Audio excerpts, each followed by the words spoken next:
I'm Chris Lee of Southeastern 14, presented by Bearded Iris, here to recap SEC baseball from Thursday night and give you a quick preview of Friday night's games. We had two games on Thursday, and the premier one in terms of, I guess, overall significance would be South Carolina just manhandling Florida on Thursday night. Now, this was a close game for a while. Brandon Sproat and Will Sanders both pitched well, the respective starting pitchers for Florida and South Carolina. But Sproat hit that 100-pitch mark, and Kevin O'Sullivan took a hook with him at that point, and that is when the game changed because Florida's had trouble throwing strikes as a staff, and holy cow, that was an issue last night.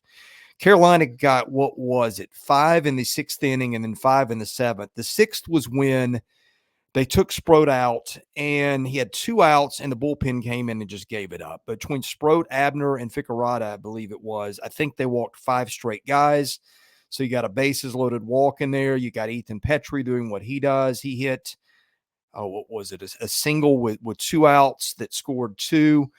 That was really when Carolina broke the game open, run ruled Florida the next inning. So takeaways for both teams. Carolina just continues on Friday nights just to hit anybody and everybody thrown out there. I don't know how many times Carolina scored double-digit runs in a game one, but it's a lot. And the Gamecocks did that again last night. Petry leads the way with 3 hits, gets his 19th home run. Cole Messina gets a couple of hits, knocks in 2. Michael Braswell, their shortstop, who's not really been a good offensive player since he's been in Columbia, but he's swung the bat fairly well the last couple of weekends. He hasn't always had something to show for it, but last night he did. He got 3 hits. All those were doubles. He knocks in a run.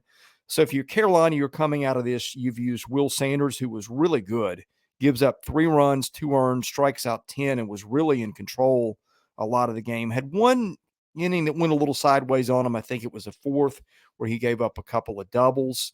I guess it was the 6th, and I think that's when he came out. But James Hicks comes in, pitches a perfect inning to get them out for Florida.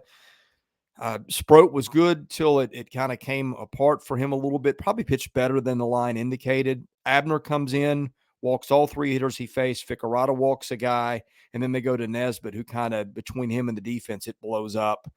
They were throwing the ball around the yard, I think, in that 7th inning when Carolina walked them off. So anyway, Carolina ends the night, in sole possession of second place at 11-4, a half game ahead of the Gators. They will go at it again tonight, and you will see, let's see, I believe Waldrop is throwing for Florida. Let me check the pitching matchups here.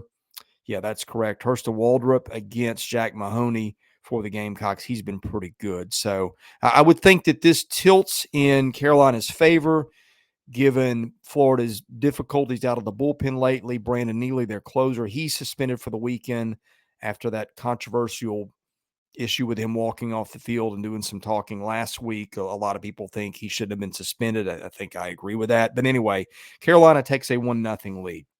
All right, we go to Athens, where Georgia's been kind of tough. And we did our bracketology the other day, and I had Georgia not in the bracket, but I just kind of had them on the board to say, hey, look, RPI's right there in range if they can get hot. Well, Georgia took a pretty big step towards potentially getting an NCAA tournament bid. Now, Georgia's still a long way off, don't get me wrong, but the RPI 24 after Georgia hangs on, I guess kind of a white knuckler late, and hangs on against Arkansas.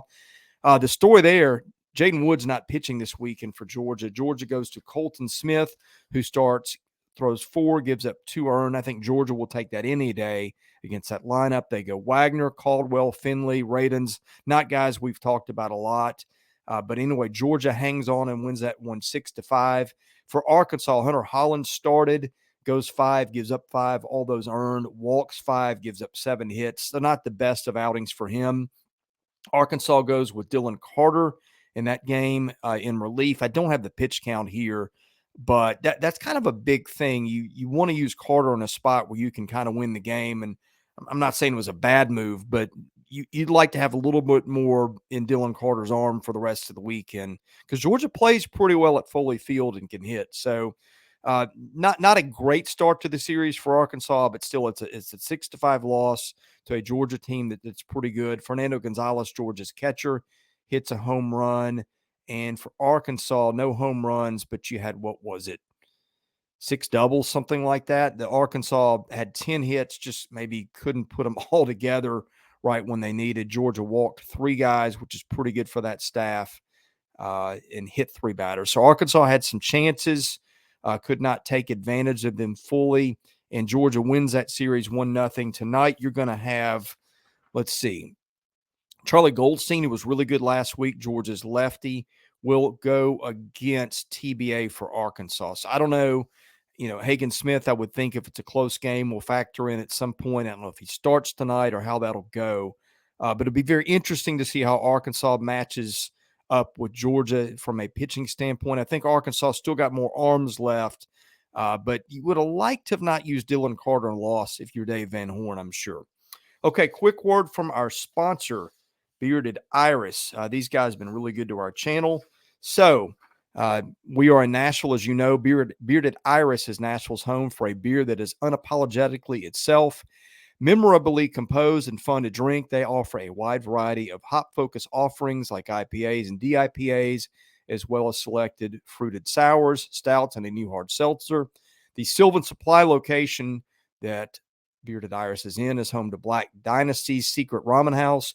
You'll find a wide variety of comforting bowls of meaty and vegan-friendly ramen with house-made noodles, alongside rotating weekly features, seasonal sides, salads, and desserts. So if you're in Nashville, live in the West Nashville area, or you're passing through town, visit our friends at Bearded Iris. Give us a shout out while you're there. Help us out. Help them out a little bit. Okay, pitching matchups tonight. We talked about the 2-game ones that have been started. You got Alabama going to Missouri. Luke Holman is going to throw for Alabama. Chandler Murphy, the lefty transfer from Arizona, is the only starter Missouri has announced for the series. He's been a guy that can get them into the middle to late innings at times, so that'll be interesting. Missouri plays pretty well in Columbia. We'll see how that goes.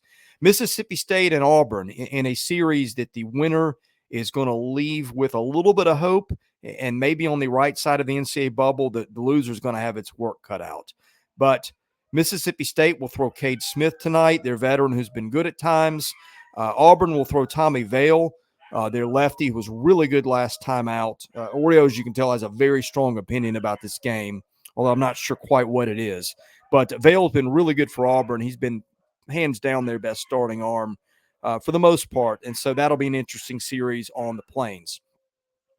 Texas A&M and Kentucky. This will be a very interesting matchup of contrasts and styles. Kentucky will try to small ball you to death. Kentucky's going to go with Logan Martin, a right-hander, tonight against Nathan Detmer for the Aggies, who's just been erratic. He's a talented kid, but has not figured it out yet. That will be interesting to see how Kentucky and A&M match up. A&M just has had so much trouble pitching. LSU and Ole Miss.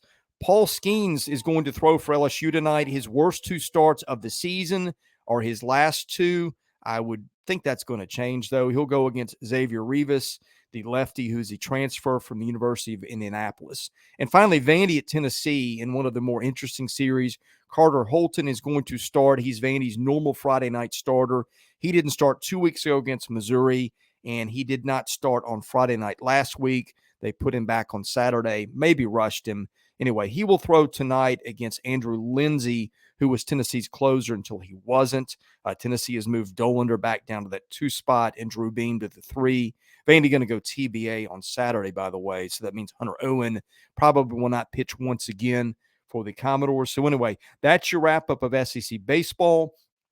Tune in Saturday morning where we'll have a recap of Friday night's games.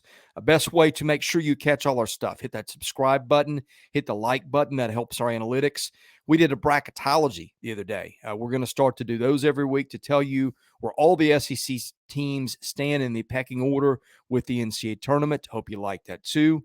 Anyway, I'm Chris Lee of Southeastern 14, presented by Bearded Iris. Thank you for watching. We'll check back in with you on Saturday morning to recap Friday night's games.